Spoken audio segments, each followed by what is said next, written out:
Hello दोस्तों। Market में इस वक्त जो खलबली और डर का माहौल बना हुआ है वो अब सिर्फ चार्ट्स तक सीमित नहीं रहा बल्कि हमारे कमेंट बॉक्स तक पहुंच गया है। सबसे पहले आज की कड़वी हकीकत देखिए।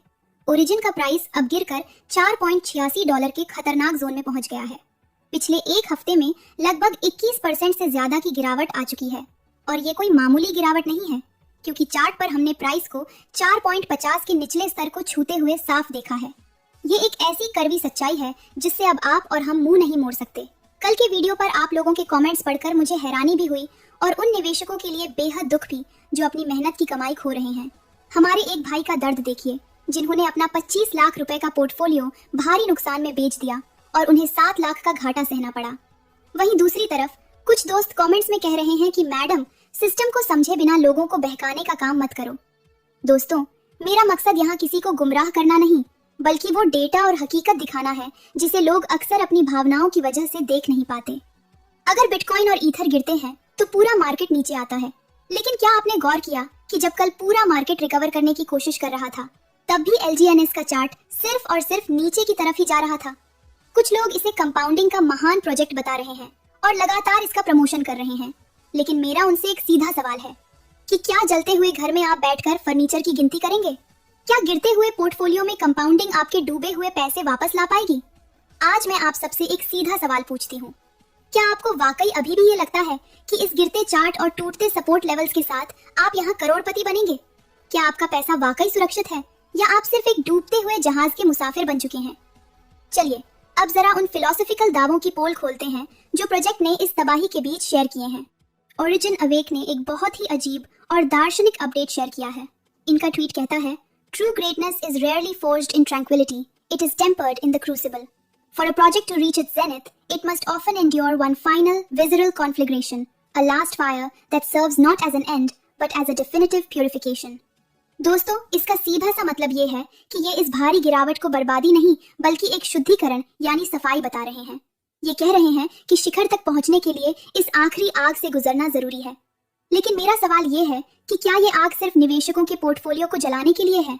जब लोग अपना 25-25 लाख का निवेश खो रहे हों तब ऐसे भारी शब्दों का इस्तेमाल करना घाव पर नमक छिड़कने जैसा है। इतना ही नहीं, इन्होंने एक और बड़ा दावा किया है। Awake round 1 ILO successfully completed, 100 million DAI को building goal fully achieved, round 1 secured a major win, dual chain era set sale. ये दावा कर रहे हैं कि इन्होंने 100 मिलियन यानी 10 करोड़ DAI का अपना लक्ष्य पूरा कर लिया है और इनका पहला राउंड सुपर हिट रहा है। इनका कहना है कि पॉलीगन और अनूबी का ये डुअल चेन आर्किटेक्चर अब एक नए दौर में प्रवेश कर चुका है। लेकिन दोस्तों, जरा सोचिए, अगर वाकई $100 मिलियन का फंड इनके पास आ चुका है और राउंड इतना सफल रहा है तो फिर मार्केट में लिक्विडिटी और प्राइस में वो मजबूती क्यों नहीं दिख रही? क्या ये 100 मिलियन का आंकड़ा सिर्फ कागजों और ट्वीट्स तक ही सीमित है? अगर ये वाकई एक बड़ी जीत है तो फिर चार्ट पर हमें सिर्फ बड़ी हार क्यों नजर आ रही है? अब इनके अगले दावों की गहराई को समझने की कोशिश करते हैं, जो दिखने में बहुत ही प्रोफेशनल और तकनीकी लगते हैं। अनूबी और ओरिजिन की तरफ से कहा जा रहा है कि the strongest on chain systems do more than attract users, they reduce uncertainty and make coordination easier.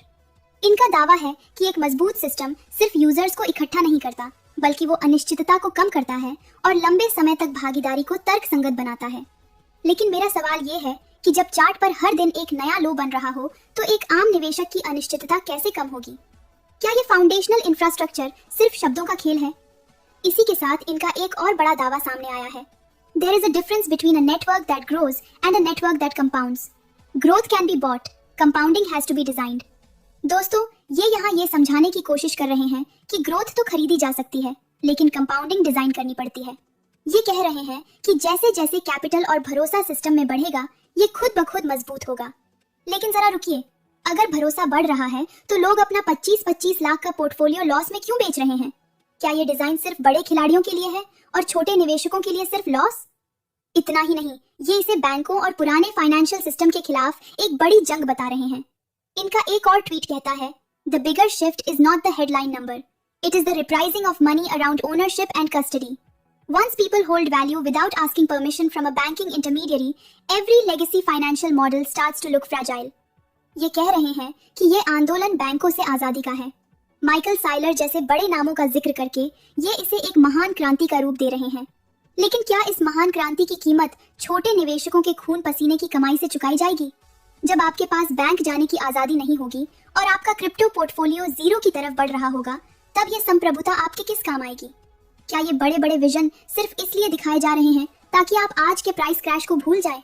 आज के इस पूरे विश्लेषण का सीधा और साफ मतलब ये है कि एक तरफ प्रोजेक्ट लास्ट फायर और प्यूरिफिकेशन जैसी भारी भरकम दार्शनिक बातें कर रहा है, वहीं दूसरी तरफ हकीकत ये है कि चार्ट पर $4.86 का भाव अब आपकी आंखों के सामने है। 4.50 के लो लेवल को छूने के बाद रिकवरी के सपने दिखाना सिर्फ लोगों का ध्यान भटकाने का एक तरीका लगता है। 100 मिलियन DAI की जीत के दावे और कंपाउंडिंग की ये बड़ी बड़ी कहानियां क्या आपके पोर्टफोलियो का लाल रंग मिटा पाएंगी? मेरा आप सभी को यही कहना है कि भावनाओं में बहकर नहीं, बल्कि डेटा को देखकर ही कोई फैसला लें। 25 लाख के पोर्टफोलियो को 7 लाख के लॉस में बेचना किसी के लिए भी आसान नहीं होता, लेकिन क्या आप वाकई अपनी मेहनत की कमाई को और ज्यादा जलते हुए देखना चाहते हैं? 8 अप्रैल का इंतजार करने वाले लोग थोड़ा संभल कर रहें, क्योंकि अक्सर ऐसे बड़े विजन सिर्फ एग्जिट ट्रैप साबित होते हैं। अगर आप चाहते हैं कि मार्केट की ऐसी बारीकियां और ऑन चेन डेटा की सच्चाई आपको समय पर मिलती रहे, चैनल को सब्सक्राइब करना मत भूलिएगा ताकि आपसे कोई भी अपडेट मिस ना हो। चलते चलते एक जरूरी डिस्क्लेमर, क्रिप्टो मार्केट बहुत ही ज्यादा रिस्की होता है। मेरा ये वीडियो सिर्फ आपकी जानकारी के लिए है। मैं कोई फाइनेंशियल एडवाइजर नहीं हूँ, इसलिए निवेश से पहले अपनी रिसर्च खुद जरूर करें। आप समझदारी से ट्रेड कीजिए। Thank you.